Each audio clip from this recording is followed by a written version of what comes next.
Black gold spurting higher during both the regular and aftermarket session. Oil closed out this afternoon up 2.5%. Right now, we're up 2.25%, so just about the same, $72.95 a barrel.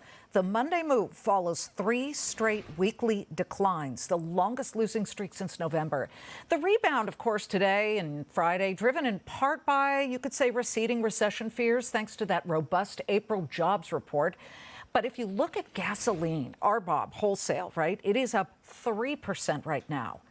$2.46. Again, this is wholesale. That means inflation could remain hotter for longer. And we do get that core CPI on Wednesday. And that would exclude volatile food and energy. Yeah, so when you're looking at the headline number, that is going to factor into it. And don't forget, OPEC Plus releases its monthly report on Thursday, the first since its new production cuts. It's a lot of cross currents for investors to dodge. Lucky we've got Andy Lipow of Lipow Oil Associates here in a Fox Business exclusive. Andy, you know, we always think it's important on this show to put things into perspective. So yes, 2 up days. But if you look over time, we have year over year, crude is down 20%. Year to date, it's down 9%. And we can get into gasoline and RBOB, what that's doing. But what does it tell you that we've had 2 up days, or are we looking too much into this?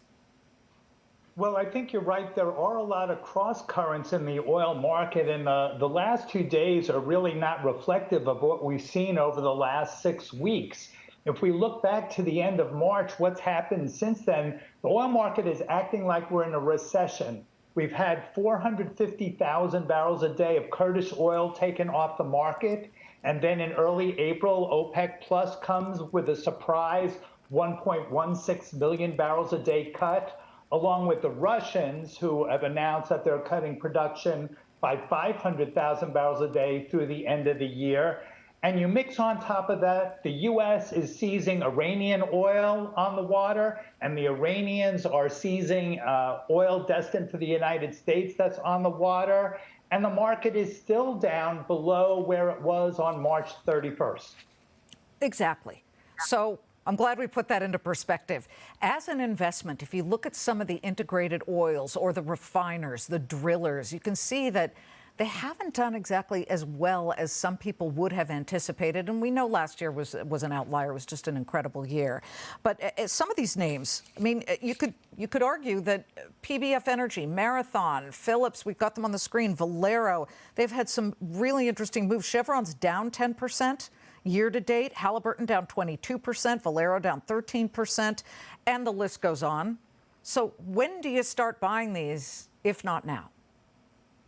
Well, if I talk first about these pure play refiners like Marathon, Phillips 66, PBF Energy, and HF Sinclair, they've been really beaten down over the last several weeks as fears of a recession come into the refining sector, thinking there's going to be less demand for gasoline and diesel fuel. I think right now these refiners are undervalued, and that investors should start, building a position in each of these independents. On the oil producers, when we think about these big integrated oil companies, the Exxon, Shell, BP, I think you have to take a much longer horizon on it, really to the end of the year, where the market is simply worried about supply. World oil demand is continuing to increase. We've seen, rays of light in China as they reopen their economy, but the spending on production has really been quite lackluster. And so I think on a longer-term basis, the integrated oil companies are a good investment to be making.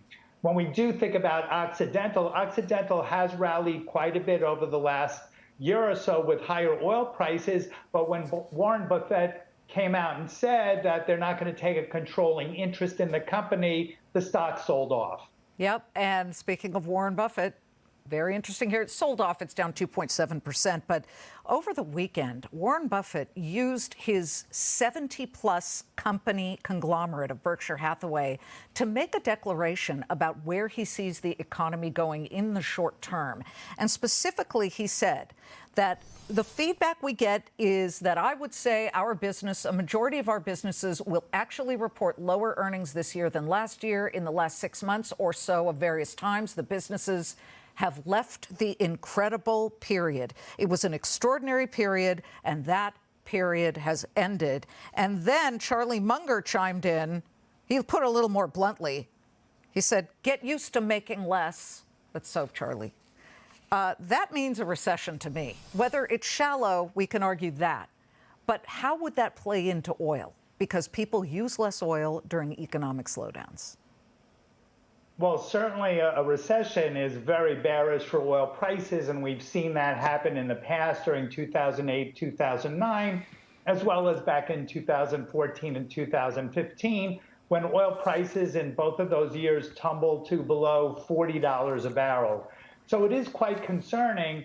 And one of Warren Buffett's companies is Pilot Flying J, the owner of all of these truck stops around the country. Yeah. And even there, they're seeing, less demand for their diesel fuel. And what we're seeing from the consumer is they're buying less stuff, which means that container freight rates from China are declining. Coming down. Trucking rates are declining, as well as railroad freight haulage is going down. All signs of really a slowing economy. And these are really bad things for the oil market, who depends on these industries for diesel demand. Remember when diesel was, I don't know, $8 a gallon a year and a half ago? A year ago, it was $5.53. Now it's $4.04. And let me just say this. Yeah, okay, so we've seen the rig count come down, but we can get rid of that because I think this is interesting here. It's very important, I think, to talk about black swans. And now we're thinking about the fact that we have the Strait of Hormuz in the Middle East, and you've got Iran seizing 2 oil freighters, 2 oil tankers. Could that be some type of black swan that hits the oil markets and spikes prices? Well, I think it can. We saw this tit for tat between the United States and Iran seizing tankers a year ago in May. And now we're seeing it occur again. And what is clearly worries the oil market is somewhere along the line a mistake is made, or, you see the picture of a burning tanker in the middle of the straits where a significant amount of the world's oil is passing through every single day.